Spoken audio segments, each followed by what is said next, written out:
practice of the domination of other colonies, usually by militant force or by less obvious means. In 1898, America did something that completely in opposition to the American Constitution. In the victory of the Short-Fought War in the Spanish provided the U.S. with the countries of Guam, Puerto Rico, the Philippines, and Cuba. The people from these countries fought by the Americans thinking this would bring up a violent Spanish rule. They ended up being totally wrong. The Americans, like many other times in history, decided to let Cuba. We went into these countries after the war and basically told them the good news is America won the war. The bad news is we own you now.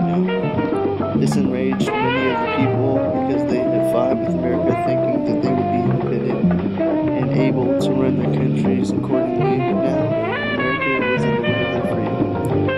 After the war, many of these people started in protest by means of violence. They did not fight alongside Americans just to be ruled by another country. America did not know what to do with this violence spreading in these countries, so they used Spanish means to stop it.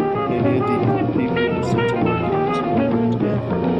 Americans originally claimed opposition to the idea of imperialism, but others had a very patriotic point of view and thought of nothing of the country as being a victim. The people who were opposed to the idea of imperialism were anti-imperialists. Anti-imperialists felt that they were committing the same crime as the Spanish were committing, and felt this did not represent the Constitution of the United States and started the Anti-Imperialist League.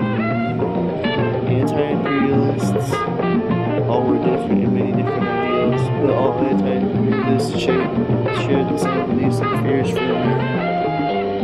Many of these people believed that this was not just a dictatorship, but to the beliefs and dreams of foreign people. A man named William Jennings Bryan shared these beliefs. After the war was laid to an end, William Jennings Bryan became a huge supporter of the Anti-Imperialist League and disagreed to the idea for the United States and the nation of the Philippines, declaring his support of the war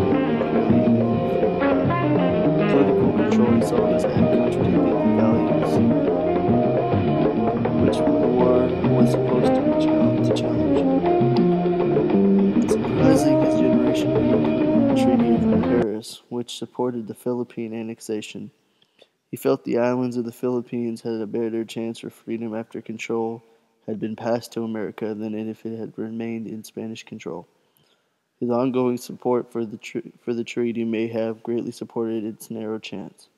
As a result, many of the fellow anti-imperialists criticized his actions, calling him a traitor because of his cause and accusing him of fake interest against imperialism, merely to gain power for the currency and issue which was most important to him. The anti-imperialists were against wars and most importantly contiguous territory or people with different culture or language. The United States raced for an empire once they declared war on Spain. Because they started war with Spain, the anti-imperialists spoke out. The anti-imperialists believed that the United States would struggle to uphold the Declaration of Independence as an empire.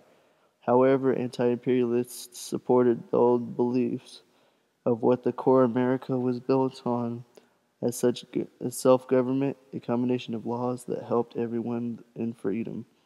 The Anti-Imperialist League, led by William Sumner, opposed the occupation of the Philippines during the Spanish-American War. This is significant today because we look back and see our mistakes by turning imperialistic.